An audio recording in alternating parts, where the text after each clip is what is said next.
Welcome to Your Journey. I'm your host, Chuck Lewis, and we got a special guest with us today, and Jamie Goodwin, aka Jay Good. What's going on, man? I'm good. How are you, Chuck Lewis? I'm good, man. Glad to have you on, the legendary Jamie Goodwin. It's been a lot, man, actually right now, obviously dealing with COVID-19, dealing with this pandemic, having to make a lot of adjustments. How have you adjusted to the new normal? It's different. You know what I mean? I've been working the whole time. I work at the post office, so we still doing the grind every day. But it was more of adjustment with the family, especially with my kids, with school, and we having to become teachers. Basically, that was an adjustment. But I mean, it was something. It made me respect teachers a lot more in their job. So that's what's up, man. Yeah, I think right now for everybody is just trying to adjust and figure out what's going to be next in the future. They haven't been able to find a way to find a cure yet. So I think everybody right now is just trying to stay safe, wear a mask, and move forward day to day. I got another question for you. Do you ever think that we will get back to a normal? I don't think so, but I think it might be at least a little bit better as far as the what's the word I'm looking for? Sanitation. I mean, I think people will be more cleanliness. Yeah. They'd be more worried about germs. Because I know me myself personally. At work I wouldn't wear gloves. You know what I mean? I'm just head first into it. Like my boss always be like, man, you only got one speed. You know what I mean? Yeah. Like I just go 100%. I can't really. It's either I'm going 100 or I'm chilling. It ain't no in between with me. Right. So now I wear gloves and I try not to touch my face and stuff like that. So I mean it can be better. In general when we change, it's a little different. It's difficult. People don't like change for the most part, but sometimes it can be for the best. For sure. I think it definitely gave people time to sit back and think. You're not caught up in, going to work. A lot of people working from home. I myself have been working from home. And so it's gave you a chance to stop and think and spend more time with the family because you're not caught up in the rat race of traffic and things of that nature. Obviously yourself, you're an essential worker, so you still had to go and to work and everything like that. But there probably wasn't as much traffic. No. So it still gave people time because you also are getting a chance to really go out and do the normal things too, whether it's going out to eat or going out and having, your social time. All that shut down, so we all had to learn how to adjust and move forward. But let's get right into it, man. So Jamie Goodwin, you grew up in the McKeesport area. What was it like growing up in McKeesport as a kid? McKeesport is a rough area. Yeah. And which we'll get into. My situation was a little different, because I got it from both sides. But McKeesport, I mean, it's a hard blue collar, city.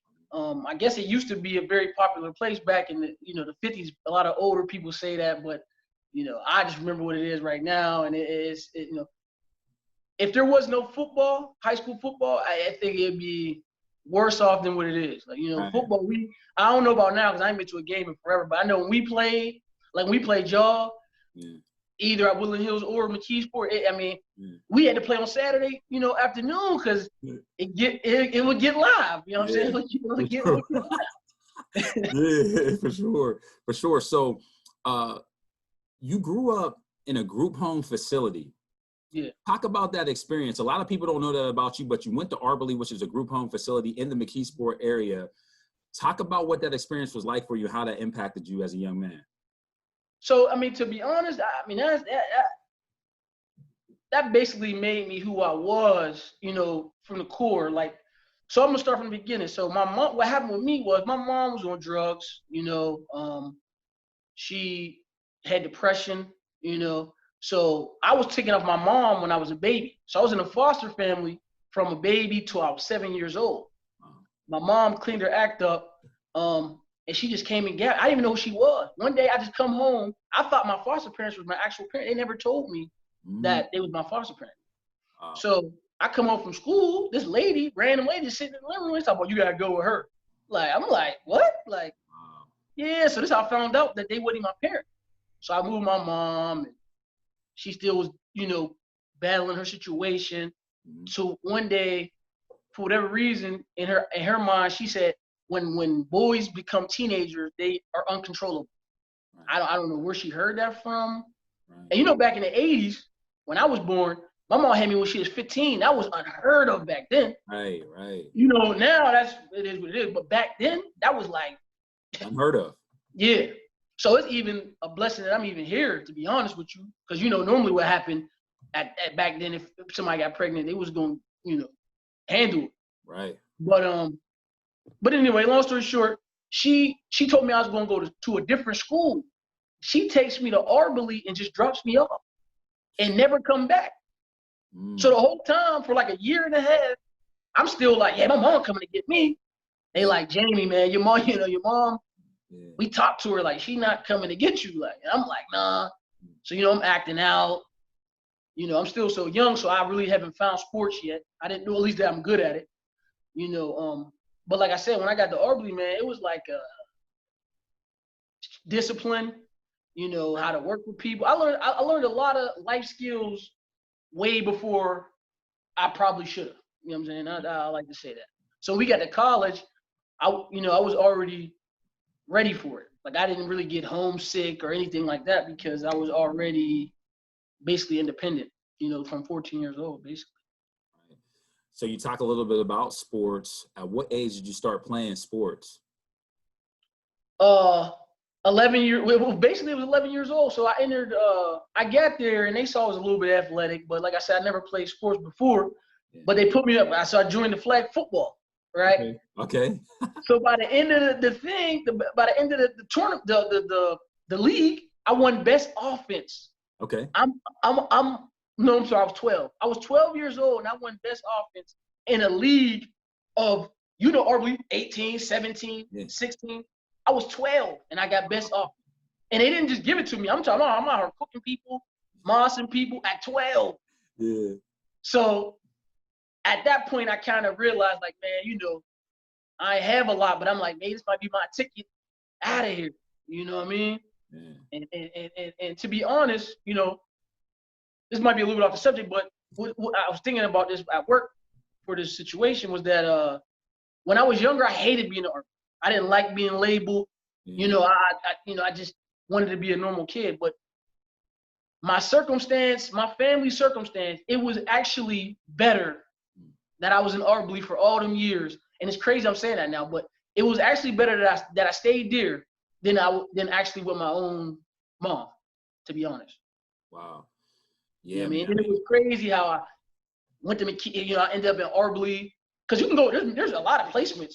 Yeah. But it just the way I'm not that religious, but it's crazy how in a McKeesport, you're actually able to go to a actual high school. Right. There's not many placements that can do that. Right. And the high school is across the street from the placement. Yeah. So it's crazy when I really sit back and think about that. Like, that's crazy. That's crazy. So let's talk a little bit more about that. So you went to McKeesport High School. What was your experience like there as a student and as an athlete? As a student, to be honest, Chuck Lou, man, I didn't. I wasn't a fan of school at all. You know what I mean? I just did it because obviously you had to. I didn't start taking school serious until 11th grade when I realized I could get a scholarship. Right. My Coach Smith came to me and was like, man, listen, man, you could go D1. I didn't even know what D1 was. I watched college football. I'm thinking Michigan, Ohio State, that was the only schools there was. I didn't know there was Northern Iowas and Youngstown State. I didn't know that. You know what I'm saying? Or Akron's. I didn't know that. So he told me I could get a Division I scholarship, but I need to get my grades up. So, I take it with a grain of salt. And then when I remember, I'll never forget, I'm in math class, and the Boston College recruiter came to my class to pull me out of class. And was like, yeah, we like you. I want to bring you out. I want to see how big you was and all that, but we're going to go check your transcripts. When he said that, man, my face dropped. I already knew what time. I'm like, man, he looked these things. They ain't going to be interested. So that's what actually ended up happening. But that motivated me to get onto my books and to start taking stuff serious because, that's one thing I learned with my kids is you don't want kids to think there's no light at the end of the tunnel. Right. Because then people act out and they won't really care. But if they see a light, they'll take it. I think they'll take it more serious, and that's what happened with me. Once I realized I could get out of McKeesport and I could, be the first person in my family to actually make something. Right. You know, it definitely sparked something in me. You know, so I forever thank football. Yeah, it definitely sparks something in you. So in your sophomore year, your career starts to flourish as an athlete. You were on the 4x1 relay team. You guys win WPIAL and then go to the state championship as a sophomore. What was that experience like for you going to the state championship? So it's crazy because you worked at Arbley. At Arbley, we got our own little like sports program. They don't even know that in McKeesport High School. Like they don't even, you know what I mean? So I was basically kind of like groomed, you know what I mean, by playing sports at Arbley. So when I didn't start playing football till 8th grade. Wow.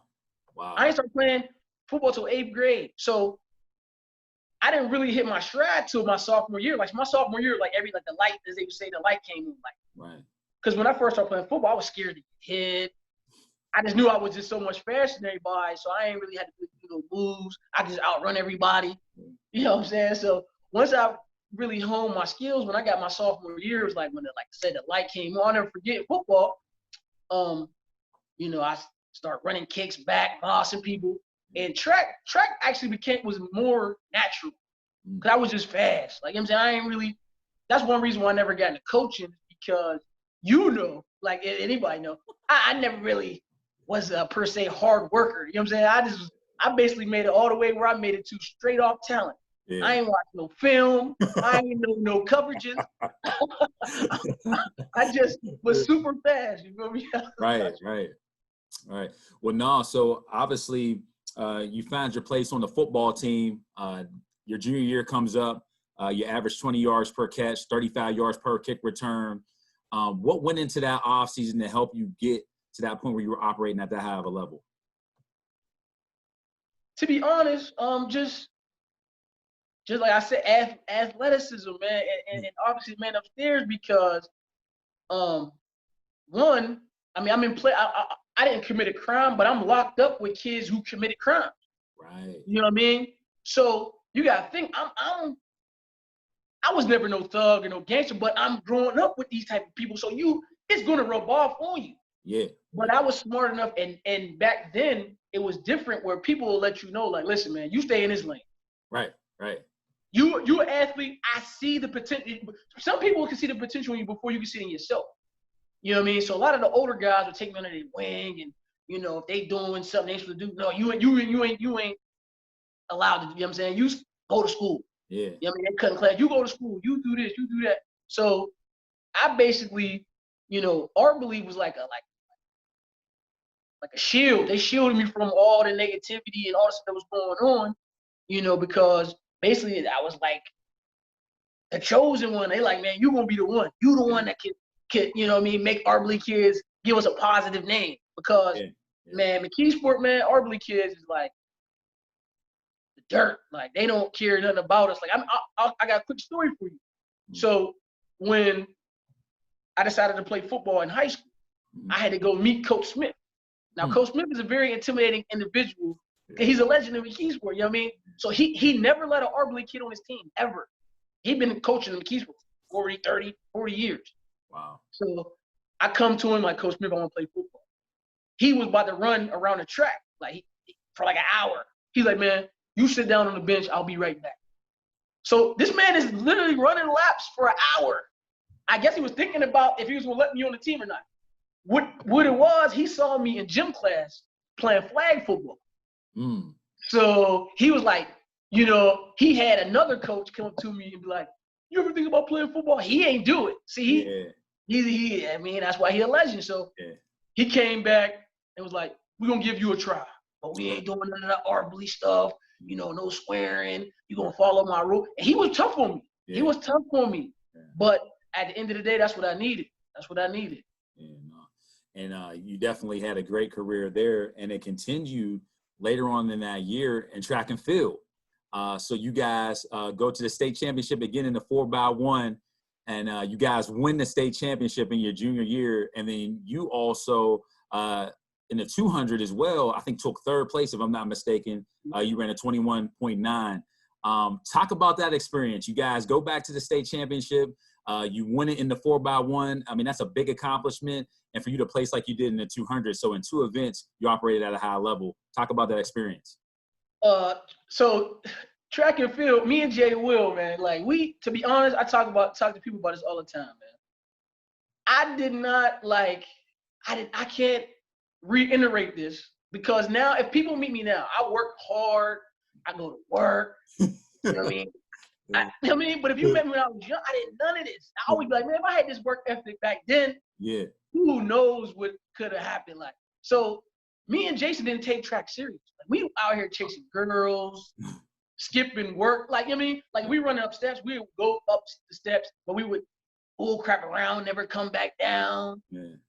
And like you said, we still go into these meets winning state championships. It was like you said, it was a brotherhood.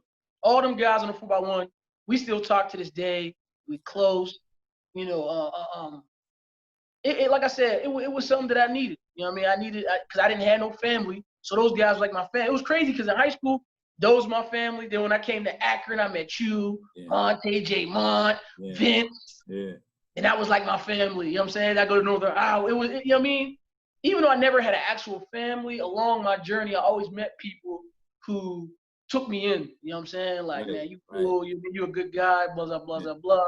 You know what I'm saying? So I'll always be, you know, in debt for that. Yeah, so you actually commit to the University of Akron. What other schools were interested in you, and then what made you commit to the University of Akron? So Akron offered me a full scholarship. Cincinnati offered me a full scholarship. Pitt offered me a partial football, partial track. I had, who was it? UConn. I could have went to UConn with Jay Will. That's crazy.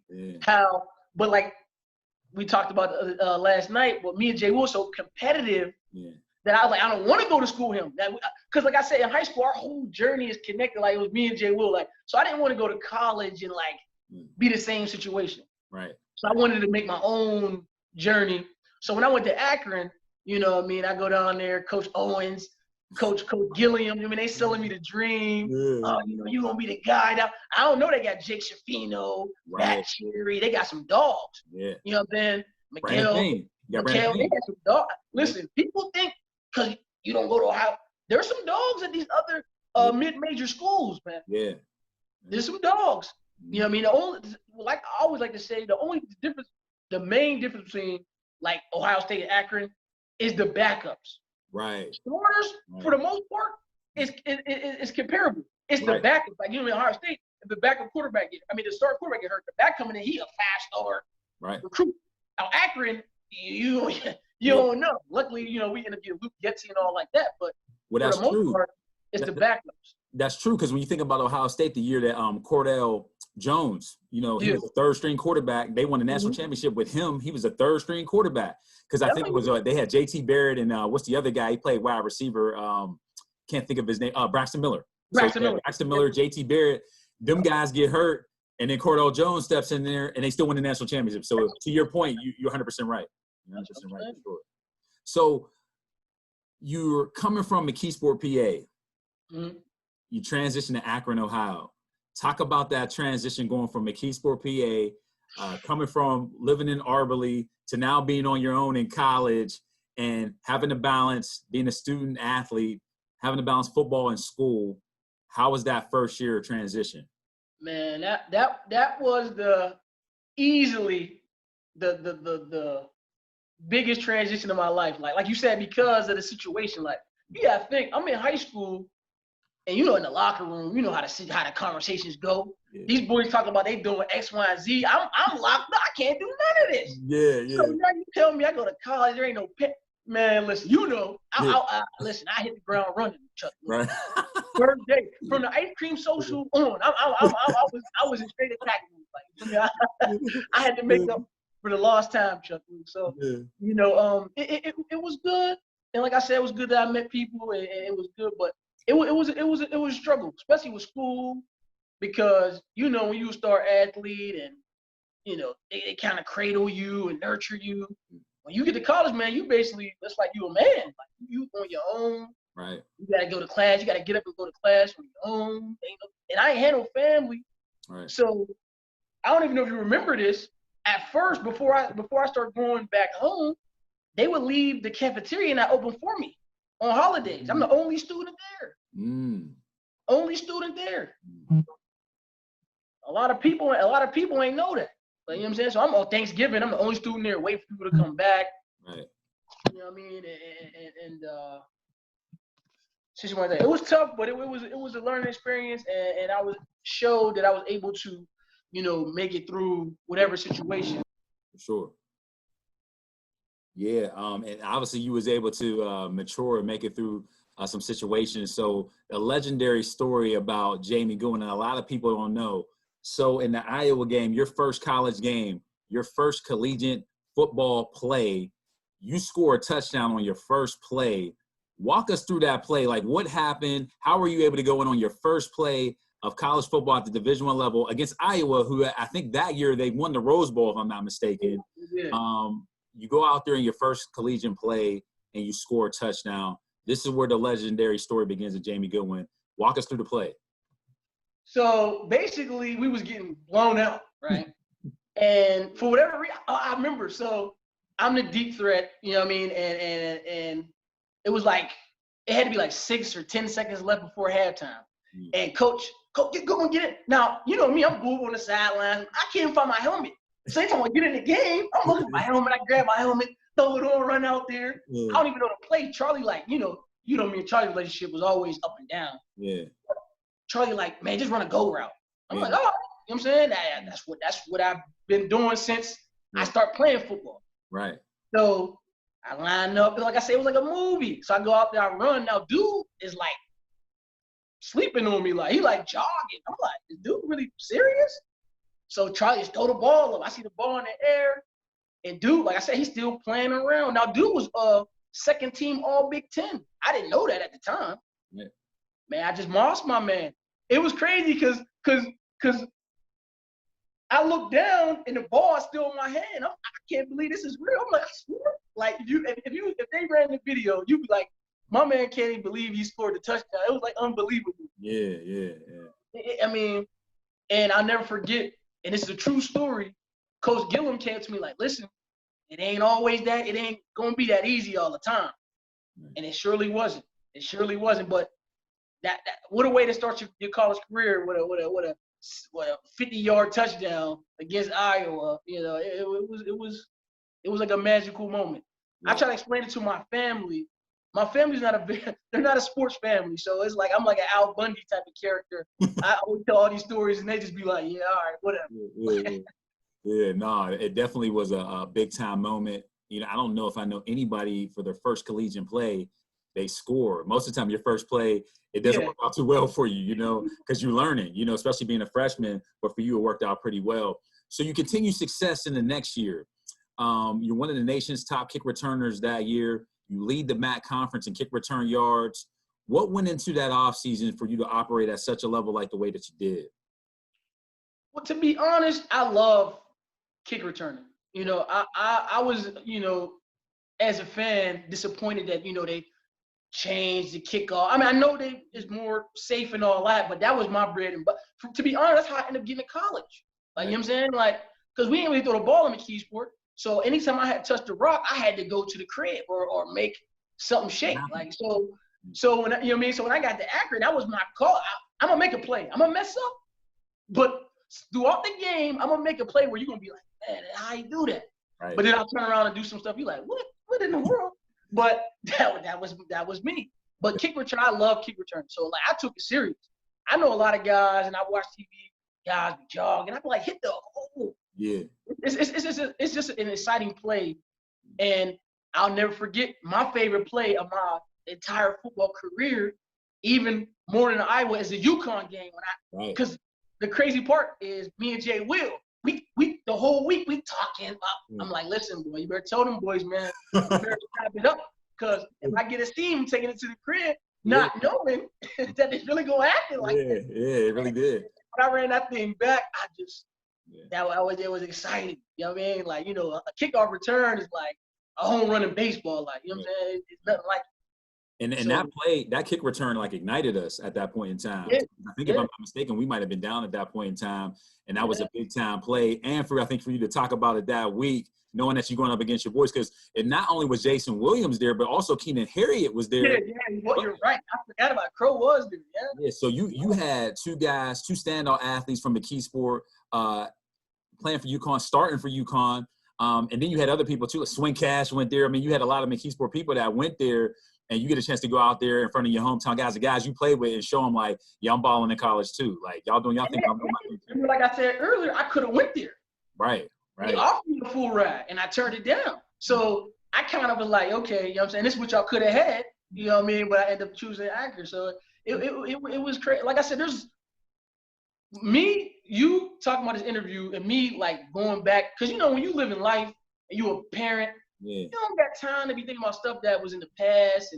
But when I start thinking about stuff, it's crazy how stuff be connecting and how it worked out. Like it'd be crazy when I think about it. Yeah, so actually in 2003, you decided to run track while also still playing football. How are you able to balance playing two sports and managing your academics?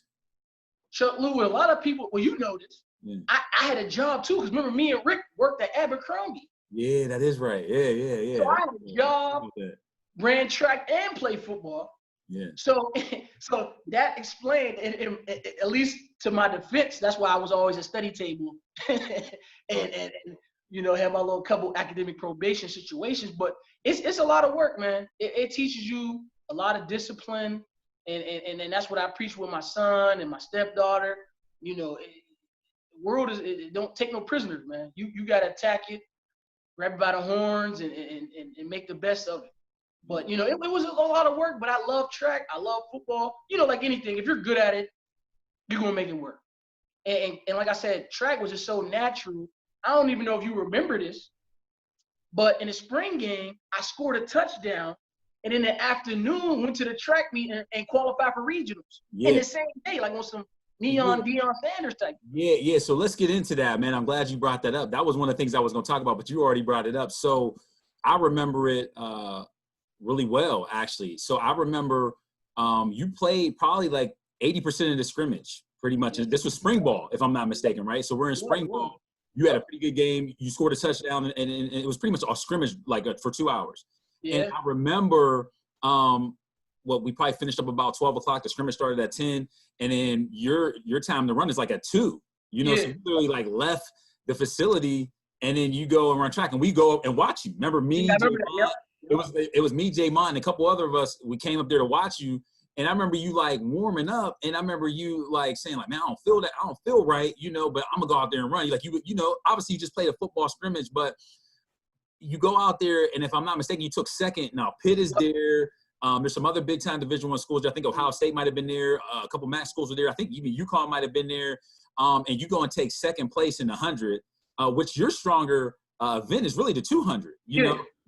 And when I saw that right there, that was another story that added to the legend of Jamie Goodwin. That right there. We talked about the Iowa story, but then this story, like, I actually was there. I actually was trying to chase you on the field. And then you go out there and have a good scrimmage, and then you just pretty much warmed up and ran. I mean, you didn't get a chance to, like, go through this whole progression of warming up like normal track athletes do. You went right into it, pretty much off the football field. How did you do that? Like, what's going through your mind? Like, how is your body really feeling for you to go out and perform the way you did? Like I said, Chuck, look, it natural. You know, when they say God-given, that's what it is. Like, there was no, I didn't stretch, none of that. You know what I'm saying? I never stretch. Look, funny story. So when I'm in Northern Iowa, we our pro day, right? So I didn't know with the broad jump and all that. So I broad jumped 11 foot. Dude, like, but he showed me how to do it, and then I jumped 11. He like, what?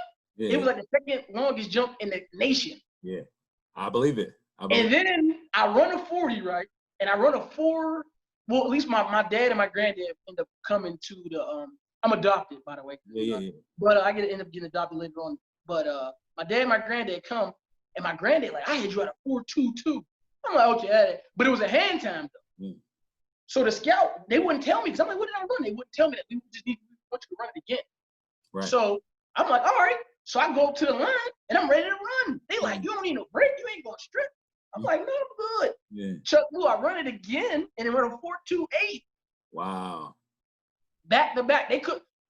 They was more amazed by that I didn't take a break and I didn't stretch or none of that than the actual time. They like, what? You ain't stretched? No, Chuck Lou, I just never. Never. And if you saw my son, he the same way. Like once he what's the word? Once he like gets his athleticism under control, right. he gonna be an animal because the speed is there. He hops is crazy. He just don't know nothing about sports and he ain't even into sports. But he'll be jumping, around like a damn, crazy man. Yeah. And I'm like, dude, I'm telling you, dude, it's up to you because I ain't gonna force you to play no sport, but it's there. It's up to you if you want to do it or not. I always, before I even had a son, I just was like, I'm not gonna force him. It's his decision. If he come to me like, Dad, I want to play, then he can play. Right. But we gonna do something, to keep him out of trouble. But it just ain't gotta necessarily be football. That's what everybody expected me to do, but I'm not gonna do it. So in the midst of having so much success at Akron, so you placed in the MAC championship in outdoor track and field. You led the MAC in kick return yardage. At the end of your redshirt sophomore year, the coaches that recruited you, Lee Owens, Coach Gillum, they get fired. Talk about what that did to you mentally, and then what was the transition like with the new coaches? So that was one of my rougher moments because when Jake Shafino, and when Matt Cherry left, it was supposed to be me and Jay Mont, basically. Right. You know what I mean? And because Hickson was still a safety and all that. Right. So I'm under the influence that I'm about to be, it's about to be my turn, at least get my chance. That's all you get asked in life is a chance. If I don't take it and run with it, that's on me. But I just wanted my chance. Right. You know what I'm saying? So, I'm ready, me and Jay Mont, we've been battling, but to be honest, we were two different players, but I feel like we could have coexisted, But then, JD Brookhart come in and Coach Moore come in and they got different plans, Everybody got their preference, you know what I mean? And that's one thing I learned now. I'm an adult and I can understand that. But when you're a young man, and like I said, football was my way out of my situation. Right. And then now, like you said, I'm all conference, I'm qualified for. So now I'm like, the league is in the back. I never really brought it up.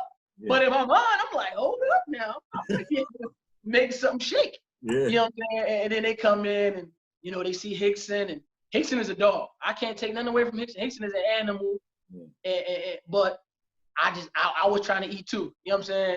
And I just had to take my talents elsewhere.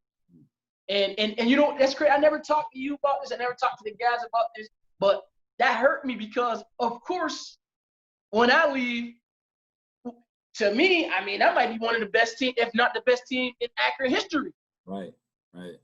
And that was my class that did that. You know what I'm saying? Mm-hmm. You know what I mean? So, but it was crazy because I went on my own journey and it was successful as well. So I couldn't really be mad because I'm like, okay, these boys in the bowl game, and I'm going to the national championship, and I was getting there. Everything I had looked for. As far as somebody appreciate my talent and stuff like that. But from afar, I watched y'all. I was proud because when I get there with other transfers from Nebraska, they don't take me serious. They like you went to Akron. That ain't nothing.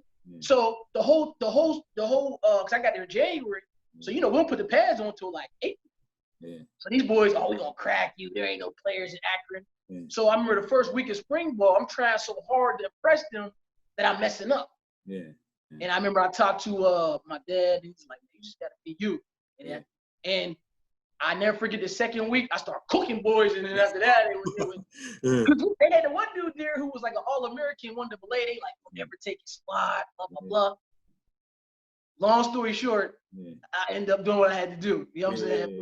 But it worked out for both. But it was upset that I couldn't do it at Akron because I really want to do it. You know what I mean? You remember them them early mornings, spring balls, and me being late, have to run stadium steps all the time. You know what I mean? I just wanted my time, my time to get my little shine on too. Right. But it wasn't in the cards, but we it worked out for everybody at the end. So at the end of your redshirt junior year, you decided to transfer to Northern Iowa.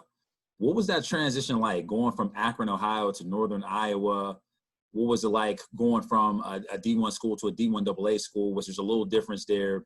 What was that experience like, transitioning, going such a far place too, from Akron and Pittsburgh, your hometown? What was that like? One thing I can say about JD is that he wasn't just like, get out of here.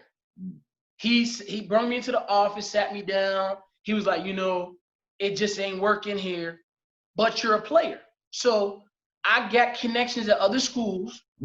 So what I'm going to do is I'm going to give you a list of my connections. I want you to go research these schools, see what type of, receivers, what year they are, this, and the third, and I will get you into a school. He ain't had to do that, of course.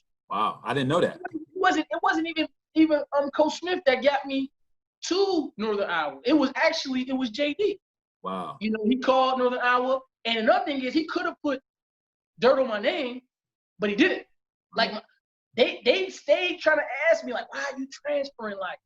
They felt like there was a reason, like, am I not good, or like, am I like a drug? You know what I mean? Like all type of reasons, because JD never told me. He just was like, it ain't work out here. He's a good player. Y'all should pick him up. So when I went to Northern Iowa, I wanted to visit.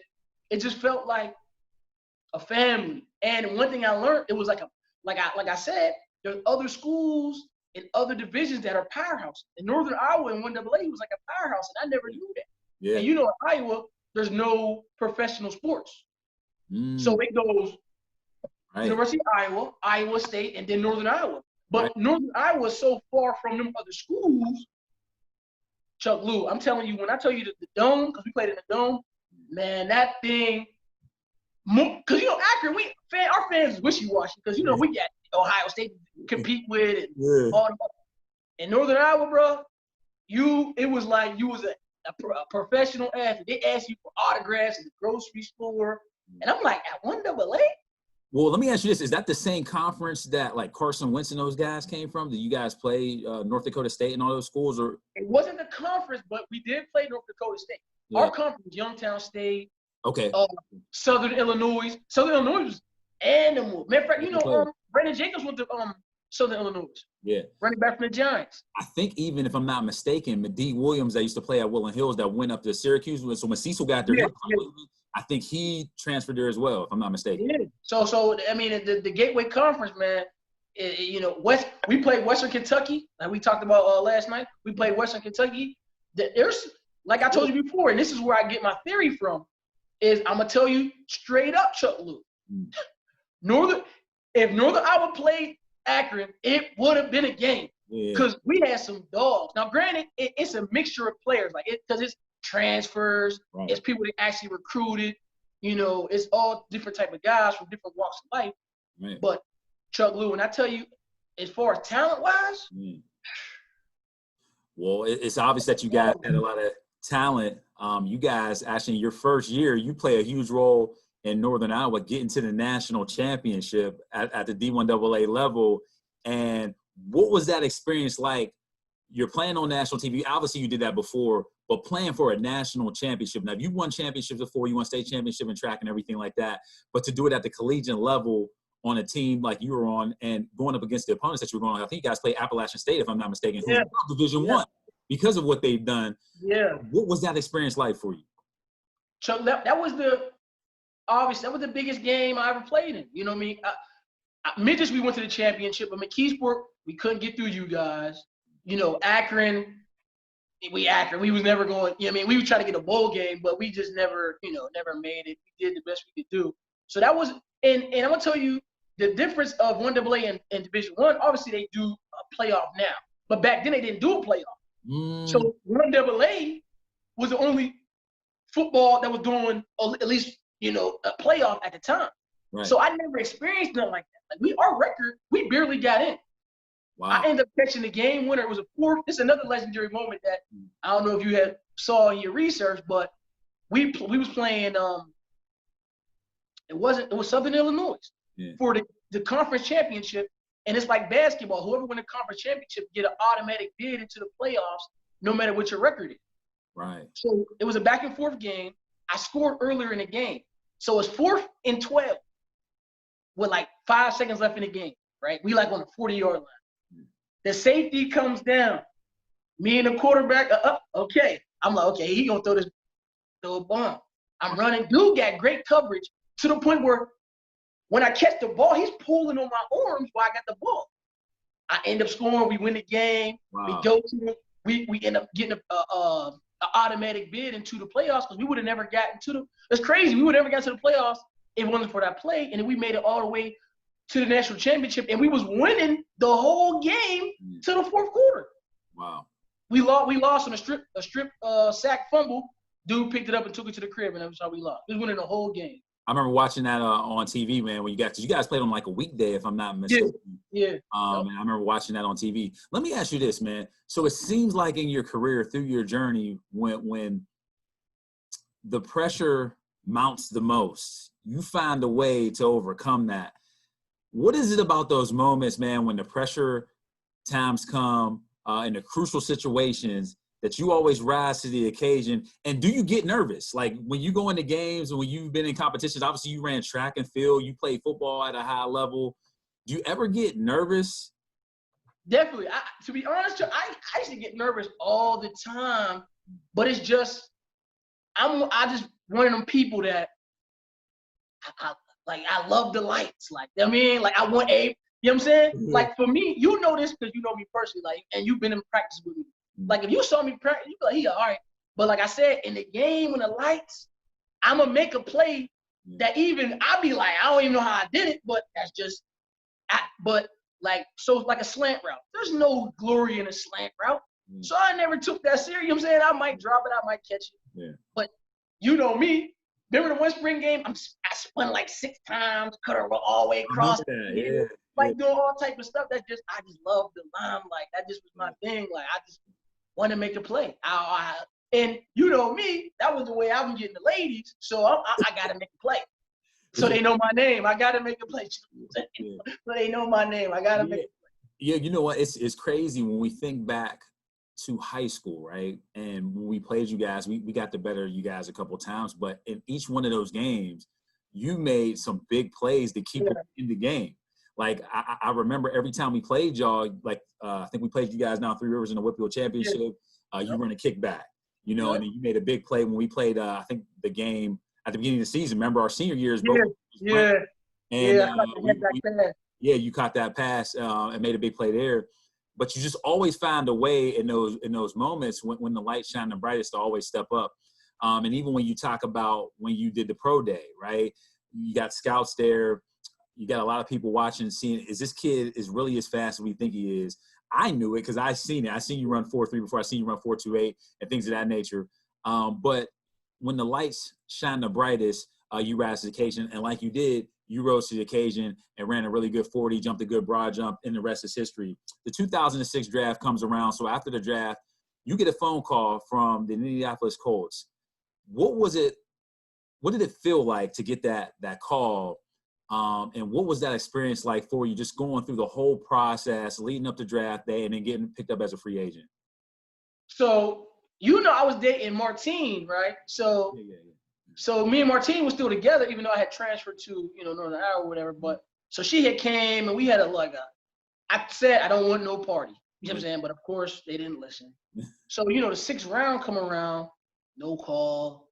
7th round, no call. So I go upstairs and I cry. I ain't gonna lie. You know what I mean? Because like I said, Chuck Lou, I put all my eggs in the football basket, man. I didn't have no other plan.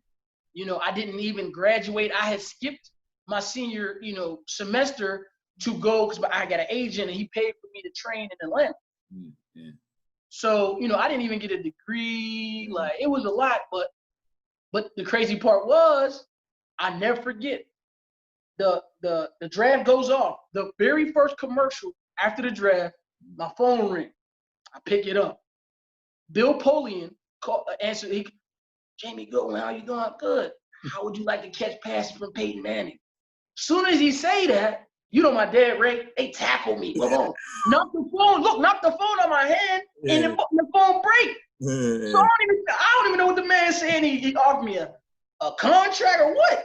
So I end up calling my dad, and I get on the phone, and I end up finishing the conversation, and they offered me a free agent contract, and I could have went to a couple other places. I could have went to the Redskins. I could have went to the Jags, but they was and I could have went to the Browns. The Browns offered me just a workout, but and the other two was offered me. I think the Jaguars offered me like 10 grand, and Redskins like 15. The Colts offered me 30, but they didn't have a kick return or punt return. So a lot of people be like, "Why'd you go to the Colts?" Because obviously that year they won a Super Bowl. Right. But I'm like, listen, I'm a kick returner. I'm like, I could get in there. You know what I'm saying? They didn't have one. So the whole offseason, they didn't have one, and they end up signing Terrence Wilkins. Right. Now, and Coach Dungy was like, we like you, but you brawl, and we trying to win a Super Bowl. We need a veteran guy back here. We don't want to get to the AFC Championship game and lose because a rookie fumbled a punt. Yeah. And then that's end up what happened. But Chuck Lou, that was the greatest. I mean, other than my son, man, that was the greatest moment of my life. Like, you know what I'm saying? It was because even it was short-lived. It was a dream of mine that I was able to, I actually signed my name on the contract on the dotted line. I met Peyton Manning, went to Reggie Wayne's house, Marvin Harrison's house. You know what I mean? Like, it's a dream come true. You know what I'm saying? Dream come true. Now, I just wish, like I said before, I wish I would have took it more serious. I wish I would have, not been happy just to get there. I wish I'd have took it because I was good enough to play in the league for sure. You know what I'm saying? Like when we was doing one-on-ones and all that, I'm cooking them, Chuck Lou. You know me. They could not. I'll never forget Marlon Jackson because he from Cherry. Yep. Mm-hmm. We in the locker room. We like, man, where you go to school at again? I'm like Northern Iowa. He's like, man, I don't know where that's at, but you fast as heck, man. You super. That's one thing that always will stick with me. Anybody you say my name, they always like, man, that dude is the fastest dude. Like my son, he's like, Dad, you must have really been fast because when people bring you up, that's the first thing they say is like you was just incredibly fast. Like, well, I think the biggest thing that was the difference between you and other fast guys that it was effortless. Yeah. I mean, you didn't even seem like you were like trying. Like, so I remember we used to run sprints and stuff after practice. And so this is when I think they were trying to like push you to work hard. So a lot of times like in workouts, you were like, all right, you would always make your times, but you would just, just kind of run. And I remember like on Tuesdays, we used to run sprints after practice. And I remember like you running and like beating everybody pretty easily. And we had some fast guys now. Now we had some 4-3 guys on the team.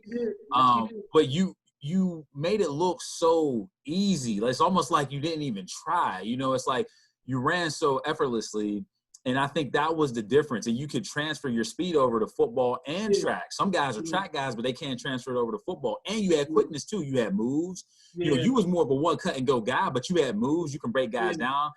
Like you talked about the one play in the scrimmage. I was actually out there in that scrimmage and I missed a tackle against you. I actually remember that. And it wasn't even like you just slipped away from me. You were slippery. You were hard to tackle. So all those things just kind of made you kind of who you were. And you had a mystique about you because it was like, how does this guy run so fast? It doesn't even look like he's trying. I think that's what really kind of drew everybody to it, to where it was like, it's smooth, it's effortless, and you could jump. You had bounce too. Yeah. Too as well. So I think that's what kind of went into it. So you talk about your experience with the Colts. You end up getting released. Mm-hmm. You get released. You had to talk with Coach Dungy. Where are you at mentally with football at this point? You get released. It doesn't work out. Now you're thinking about the next step. Where you at mentally just with football and life?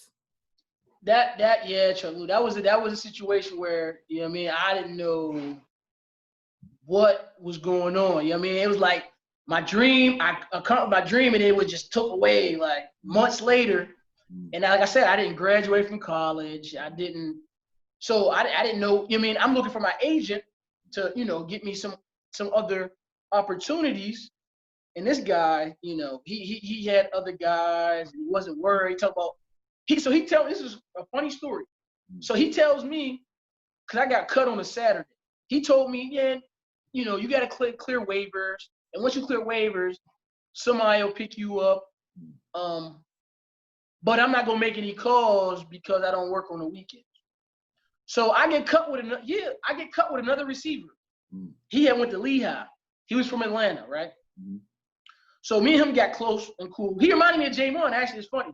But he ended up going back home, and he like, call me tomorrow, when you get home, blah, blah. So I get home. I'm in Duquesne. I call him, what's going on? His mom like, yeah, Jaren's in the shower. He got called by the Steelers. He coming to Pittsburgh. So listen to this, Chuck Lou. Think about that. Me and dude, we the same size. He 5'9", 5'10", 170, 180 pounds. He a fast dude. Yeah. He live in Atlanta. I'm in the Burgh. You're right there. You're from the Burgh. Listen, so you trying to tell me if this is how I'm looking at it. My agent would have did his job, that'd have been my spot. Yeah. So not only he goes to the Steelers, my man doesn't get a catch, gets in the game in like the last 2 minutes. He ends up making the practice squad, Chuck Lou, for the whole season and didn't really have to do nothing. Like, he didn't make no plays or nothing. Yeah. That's my man. He was good, but I'm saying, like, he didn't really, because he came at the end of camp, and I don't know the way the situation went. My man was on the squad for the Pittsburgh Steelers the whole season. Wow. That's crazy, man. That's crazy, yeah.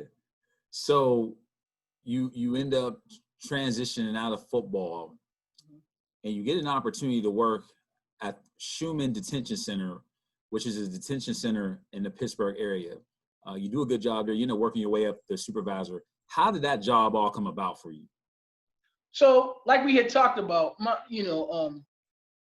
originally when I went to school, I wanted to be a caseworker. Yeah. And then, no exaggeration, the first day, he's talking about we need a 20-page paper. I went right to the academic, like, I gotta get up out of here. I can't. I'm not. The first day, a 20-page paper, I'm still typing one finger, like, so. That wasn't gonna work for me. But anyway, when I ended up getting, I'm trying, like you said, I'm trying to think what I could do, because I'm like, football, man. My thing, I feel like if I would have went from like the Canadian League and Arena League to the league, it would have been different than going to the league to them things. Right. Because it's like a fall down the ladder is serious. So I'm trying to figure out, and I'm like, you know what? I want to help kids that's in situations like me. Yeah. You know what I mean? And let them know, like, you don't gotta just be a drug dealer to, get nice things and to do things. And if you don't got a family, you don't need to resort to certain things that we all, that people think you need to do. Right. So I wanted to give them a different side of the story. So that's what originally drew me to Schumann. And my grandma too, she was like, you know what? Because I was actually, it's funny, I was going to move to DC. I had a chick that went to Northern Iowa with. She was living in DC. She's like, yeah, you can come stay with me until you get on your feet, blah, blah. My grandma, of course, older, smart individual. She like, listen, you ain't staying with nobody for free. And if she kick you out, where you gonna go? Right. You need to do that. So what you need to do is go to Schumann, work there for 30 days. Yeah. If you like it, stay. If you don't, then you can go. Yeah. But she knew I was, once I got in there, I wasn't gonna leave. And so that's basically how I ended up working there. And I love the kids. I still miss it to this day, man. The camaraderie with the kids, man, and all like stuff like that. But the other stuff that go with it, like management, and they don't like, that if the kids got a good relationship with you, they think you're doing some stuff that's against the rules. Yeah. But really, it's just I'm just a real individual, and people, connect with me. I don't gotta bring kids in cigarettes or drugs for the kids to respect me and for the kids to listen to me. And that's what it was. The thing about it, though, too, you lived that life. You grew up in a placement facility, so they respect you because they seen, I can make it. I actually can go to school, or I actually can live out my dreams. You're a walking example of that, And another thing about you, too, man, that a lot of people don't realize, too, is that, man, you always took care of your body, man. You always did the right things, man. There's not one guy that I know, man, that has anything to say about you as far as you being mean to them or mistreating them or anything like that. You were never that type of guy. Like, and for you to be a guy coming from where you came from, man, you're the only guy I know to make it out of a situation like that, and then to not be bitter towards nobody. You know, a lot of individuals are in that situation and they're bitter towards life, which rightfully so. It makes complete sense. But yeah. I mean, all the guys that I know you, that have real relationships with you, you know, you've always been a guy, man, that has always tried to be helpful, man. And you're a guy, man, to the core, man, you're not trying to put harm to nobody. And if you can help somebody, you're going to do it, you know? And so that was the reason why people gravitated to you and always gravitated to you. And it doesn't matter if it's black, white, Hispanic, or whoever, male or female. There was a lot of people that always took a liking to you, man, for who you was as a man and a human being and your story. And so I think that was one of the things that's a testament to your journey. So you transitioned into the Postal Service. Talk about your current role there and how long you've actually been there, working there. So I've been at the post office now for 3 years. When I first started, I'm a clerk at the post office, but I was a window clerk when I first started. You know, so I was in a window all day long and had to wear a uniform. I'm not a real uniform guy, but I had to wear a uniform for a while and deal with the public. And then when I put once again, like I told you before, I wish I had this work ethic. For whatever reason, Chuck Lou, I don't know. When I got in the post, well, I'm gonna tell you what it was. I was in a situation where I liked helping kids and it was a great thing, but there's no money in that, right? And my thing was, once I started realizing like I wasn't really making a change like I felt like I wanted to, it was time for me to, you know, better my family situation. Because my fiance is making X amount of dollars and I'm kind of like bringing it down a little bit, like, you know what I mean? So just a man, just being a man, you know, man, like, okay, I'm cool with her making more money than me, but I just need to pull my weight. So we can be where we need to be. You know what I'm saying? And working in the, you know, social, that wasn't going to be the situation. So crazy part was, she told me for years, we've been together 13 years. She's like, you come down to the jail. She worked at Allegheny County Jail. So she's like, you can come down to jail. So she's like, if you get the job, it was meant to be. If you don't, then it wasn't. Of course, I end up getting a job, and they find out that me and her is in a relationship. First day, Chuck Lou, they let me go. Oh, man. You didn't disclose this and that. But Chuck Lou, they pull out the app, and I'm like, well, show me on the app where it say that, you know, where do you know somebody that work here? It wasn't on there. But they had already made, you know, they already made their mind up. They let me go. So it's crazy. I had forgot that I applied to the post office about 6-7 months ago prior to that. So I'm unemployed for like 3 days, once again, not knowing what to do. And out of nowhere, the postmaster from the Wexford post office, oh yeah, by the way, you still interested in working at the post office? I'm like, heck yeah. Now I don't even know where Wexford is at, Chuck Lou. Like, you know what I mean? I'm still thinking that Wexford is like somewhere far away. So when I get in the car, the morning of the interview to put in a GPS, it stayed 10 minutes away. I'm like, oh, I gotta get this job. I gotta get this job. Perfect. And that's one thing one of the other things I was blessed with. I'm good at interviewing. I'm very good at interviewing. Like, I've never applied for a job and wasn't offered a job. That's one of the blessings that I had, that I could, you know, sell myself, and, you know, but it's real. You know what I'm saying? Like, you know, and to this day, my boss still be like, man, you is one of the best hires I ever made. You know, because when I hit the post office, when you are thankful for somebody getting you out of a situation and bettering your situation, in my opinion, you're supposed to, you know, reciprocate that and work hard for that person.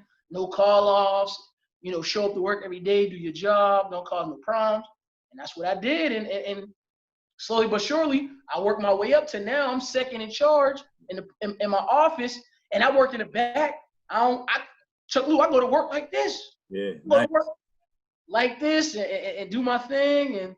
And now I'm holding up my end of the bargain with the family. You know what I mean? Wifey happy. We all good. You know what I'm saying? We all good. Nah, that's good, man. So you have a 10-year-old son. 10 years ago, what was that transition like, transitioning into fatherhood?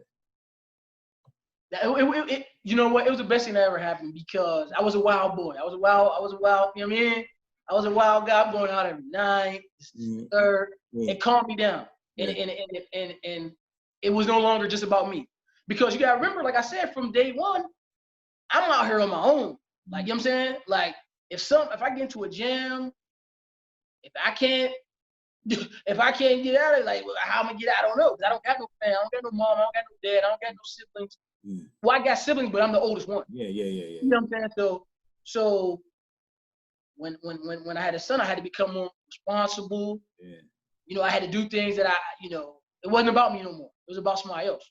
Yeah. But I'm glad, because of my situation, I ain't really love people and all like that. But when I had my son, I realized what that meant. Yeah.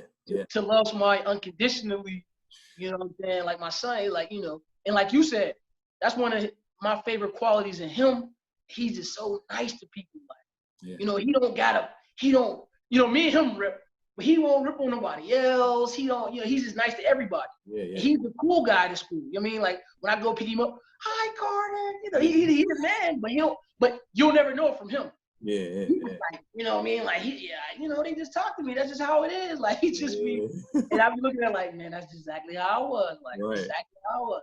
Because just because you're popular don't mean you got to treat other people who quote unquote might not be popular a different way. You know what I'm saying?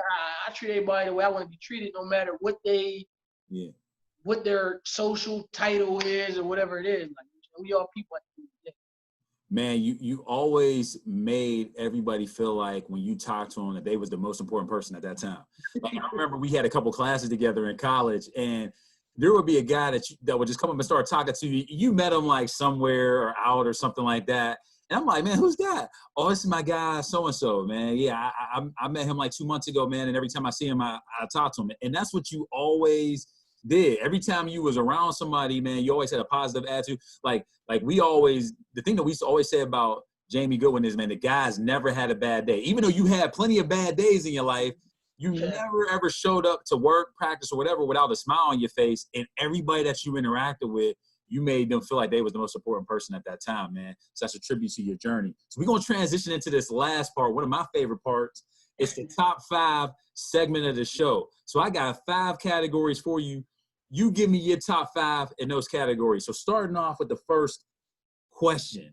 I know you're a big fan of hip hop. Give me your top 5 rappers of all time. Woo! So is this like the top 5 or like my favorite? Man, whatever you want to do. If you want to do your favorite, if you want to do your top 5, you give me your top 5 MCs of all time. Okay, so as my journey has went on, my guy now, my number one guy, favorite, is Nip Hussle. Okay. Anybody that know me, I've been on Nip before he died and all that. That's my guy. Yep. So Nip is one for me. Dom Kennedy. Okay. Is number 2. Of course, I gotta put my man B.I.G. in there. Yeah. Fabulous is in there for me. 4. Yeah. And of course, Drizzy Drake Rogers, man. That's when he rap, it just be like he be talking to me, because that's how I am. Like, like people like he's soft and all it. Listen, I don't know, but I can relate to it. I feel like music you should be able to relate to. Yeah. So it's hard for people. In my opinion, I think people's list should always be different because everybody got different journeys. Everybody had different things. So music, I feel like is something you should be able to relate to. Yeah. So Drake. Yeah, that's my 5. It's good. That's a good 5 right there. So you play wide receiver. Give me your top 5 wideouts of all time. So Jerry Rice is the GOAT, but my number 1 is Randy Moss. Yeah. Randy Moss is 1. Jerry Rice. I'm gonna throw. Ooh, that's a good one. I'm okay, because I'm a small guy. Steve Smith. That was my guy. All because people don't understand, man. Being a small guy, it's work out there. You got to put in that work. Yeah. So Jerry Rice, Moss, Steve Smith. I like AB, man. Yeah. AB, I like AB, man. Like I said, I'm a fan of the small guy and the new guy, Tyreek Hill. I'm a big fan. I'm a big fan. Them is good 5 right there. So my next question is you were a basketball player in high school, big fan of basketball. Give me your top 5 NBA players of all time. Not Chuck Lou. People don't know this, but basketball is my favorite sport. Yeah. Yeah. Kobe, without a doubt, Kobe. is my guy. Yeah. Kobe for sure is the greatest, best player ever to me. Yeah. I know Mike Jordan. Kobe, Mike. I'm not a LeBron guy, so LeBron will not be on my list, but he is a dog. So Kobe, LeBron, no, not LeBron. Kobe, Mike,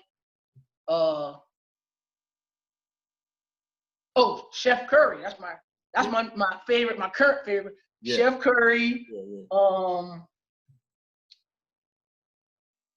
The Beard. I like the Beard. Yeah. James I like the Beard. Yeah. And probably my last one, I'm gonna go with Shaq Diesel. Shaq. Okay. No, that's another good group of individuals right there. So I know you like to travel. Even in college, you like to travel, and even now as an adult. Give me the top 5 places you've ever vacationed or visited. Now, this is gonna be biased, but as you know, me and my man Rick McKenzie, man, I gotta put Cancun spring break #1. That was an unbelievable journey. Like, that was an unbelievable week. I'd never forget that. Yeah. So Cancun, South Padre Island. Okay.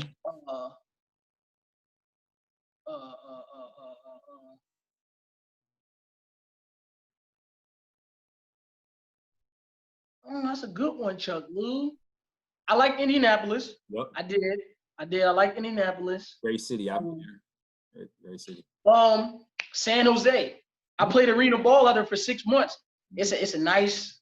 Okay. The Bay Area as a whole, Oakland, San Fran, that I loved it out there.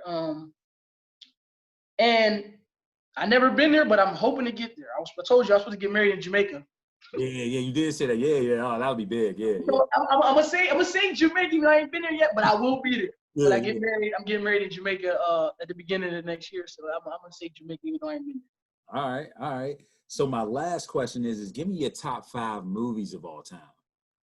Oh, okay. So it's funny you said me and my son, man. I be putting my son on all the old movies, and of course some of them is a little like, but this is what we do in the Goodwin household. But like, we just watched Friday.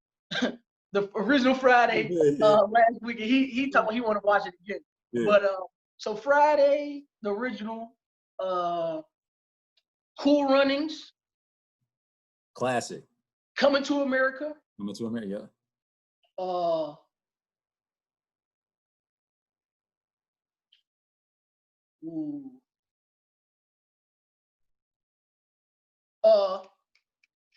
What's the movie? Varsity Blues. Yeah, classic. Yep. And last one. Ooh, this is a good one. Probably Training Day. Yeah, classic. Training Day. That's classic. Well, man, that concludes the show, man. Once again, I just want to thank you for coming on. One of the things that I like to do at the end of these shows is really to make sure that I get a chance just to tell you, man, my thoughts and feelings about who you've become and what you've become and what you've done. And I think one of the things when we talk about your journey, everybody spends so much time talking about the A-list actors or a lot of the celebrities, and we got love for them. But this show is about making sure that we give those their crown that endured a lot, that have a great journey, that have impacted a lot of lives. And that was one of the reasons why I chose you for this show, because you've done some amazing things in life, but you've also taken your talents and helped others with it, with the work that you did at Schumann Center when you worked there for a number of years, or just the work that you've done and just impacting people's lives, putting a smile on people's face. Like I talked about before, I think you always made it a point when you met somebody to let them know, hey, my time with you is important, and you're the most important person right now because I'm talking to you. Mm-hmm. And you always have respect for individuals too. I think another thing about your journey that was key is adversity. You was no stranger to adversity. Your story, your mom dropping you off at the group home, and for you to be able to endure that as a 9-year-old young kid, and to be able to take that adversity. You know, a lot of people don't know about all the nights that you probably cried yourself to sleep, or all these things that went on that people don't even know about. And you know what? You never even brought that up to us. The whole time that I've known you, you never used it as a crutch. You never talked about it. And all that you endured to be able to be the guy that you are now, and more importantly, the father that you've become. So I salute you. I want to make sure that you know, man, that you're getting your crown now while you're alive. A lot of times we wait till people pass away, man, to give the flowers and give them their crown. No, we're going to give it to you right now. And that's the purpose of the show, is to give people their crown now, give them their opportunity to tell their story so somebody can learn from it, man. So I salute you, and I thank you for coming on, man. Hey, Chuck Lou, like I said, I appreciate it, man. And like I said, you know, with life, man, you be ripping and running, man. But like I said, once you made me, you know, look back on certain stuff, and I can be proud of, you know, certain stuff. Because like I said, you know, when you're a parent, man, it ain't about you no more. You worry about raising kids the best you can get them and make sure they stand out the way, nothing wrong with them, you know. But you just bringing up this interview, man, I think about a lot of stuff, and like, man, I did some things, man. And like you said, like speaking to your wife yesterday, you know, like, I don't be thinking about that. Like, I'm just me. So I don't think it's nothing special, but you know what, Chuck Lou, I just always believe that, you know what I'm saying, everybody got problems. Everybody got issues. Yeah. So at the end of the day, there ain't no reason for me to bring mine up. Yeah. You know what I'm saying? Let's enjoy each other's time while we in each other's company. And, you know, life, we'll get back to that when we get, because it ain't going nowhere. Right. You know what I mean? But I always believe, like, you know, just your problems stay at home. You know what I'm saying? You can pick them up when you get home, but when you step into work or you out with the fellas or whatever, you enjoy yourself, man, because you don't know how much long you got on this earth, man. You got to make every day your best day, and that's what it is. But I'm glad you invited me on here, man. It was good to reminisce, talk to my man Chuck Lou. I ain't talked to you in years, man. Yeah. So we definitely got to change that. Yeah, for sure. And I'm gonna start with me, because you know I'll be like your wife. I be staying out the way, Chuck Lou. Now I'll be. Nah, I understand.